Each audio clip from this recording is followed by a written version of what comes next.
जिस तरह पाकिस्तान हुकूमत ने बेहतरीन तरीके से इस मुल्क के अंदर इन्फ्लेशन को कंट्रोल किया, जिस तरह बिजली के रेट के अंदर कमी की, मैं समझता हूँ ये बहुत बड़ा क्रेडिट है इस हुकूमत का, वज़ीर-ए-आज़म शहबाज शरीफ साहब का, उनकी टीम का, जनाब औरंगज़ेब साहब वज़ीर ख़जाना का और पूरी टीम का। तो अब आपके परसों मॉनेटरी पॉलिसी आ रही है, तो हम ये समझते हैं कि हुकूमत पाकिस्तान को, स्टेट बैंक को, उसके ऊपर इमीडिएटली कम अज़ कम मार्कअप के अंदर 4% की कमी लानी चाहिए। मैं समझता हूँ और ये आज आपके सामने इन्फ्लेशन तकरीबन 0.3% पे आ गई है, बल्कि इससे भी कम पे आ गई है।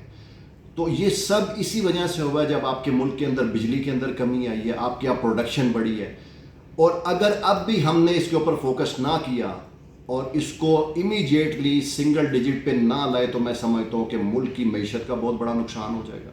उसके साथ साथ जो हम समझ रहे थे कि इंडस्ट्री, जिसके हम रिवाइवल की बात कर रहे हैं हर जगह पर, इंडस्ट्री की रिवाइवल, जो इंडस्ट्री बंद हो गई मेरे शहर की, वो दोबारा चलेगी इंशाल्लाह। लेकिन टिल द टाइम हम इसको सिंगल डिजिट पे ना लाए, तब तक इस मुल्क की मईशत को जिस हम ले जाना चाहते हैं, जिस लेवल पे अपने एक्सपोर्ट्स को जो बढ़ाना चाहते हैं, ये मुमकिन नहीं हो पाएगा टिल द टाइम हम इस मार्कअप के अंदर कमी ना लाएं।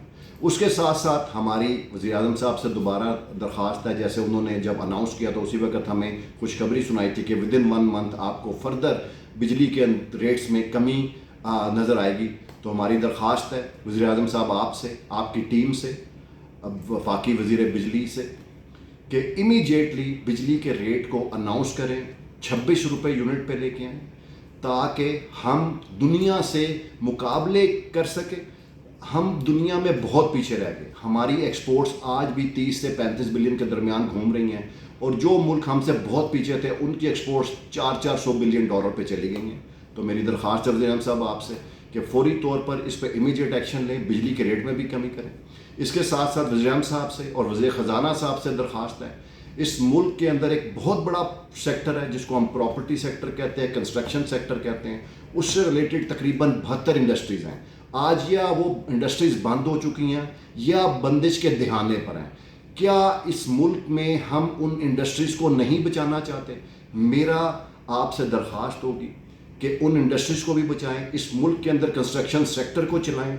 इस मुल्क के अंदर जो प्रॉपर्टी पे बहुत सारे ऐसे टैक्सेस लगाए गए हैं जिनकी कोई ज़रूरत नहीं थी, इस किसी भी दुनिया में इतने हैवी टैक्सेस के साथ आज आपकी नॉलेज में है कि आपका बहुत सारा पैसा इस मुल्क से फ्लाई कर गया और बहुत सारे लोगों ने या दुबई में या किसी और मुल्क में इन्वेस्टमेंट कर ली। हमारी आपसे दरख्वास्त है आप इन टैक्सेस को कम करें और जो हमारा पैसा इस मुल्क से बाहर गया है उस मुल्क को वापस लाने में हमें मदद मिलेगी। और उसके साथ साथ मेरी एक और दरख्वास्त है, एक घर हर बंदे की ख्वाहिश है, एक छोटा घर हो। आपसे दरख्वास्त है कि एक घर के ऊपर आप 100% टैक्स फ्री कर दें। जिसने भी पहली बार घर बनाना है उसका एक रेट तय कर दें, 1 करोड़ रुपए तक की उसकी लिमिट तय कर दें कि जिसने 1 करोड़ रुपए तक का घर बनाना है उसके ऊपर कोई टैक्सेस नहीं होगा। वज़ीर साहब आप देखिएगा, अगर ये सारे इक़दाम आप उठाते हैं तो मैं समझता हूँ इस मुल्क की तरक्की जो आपका ख्वाब है उसको कोई नहीं रोक सकेगा। आप सबका बहुत शुक्रिया।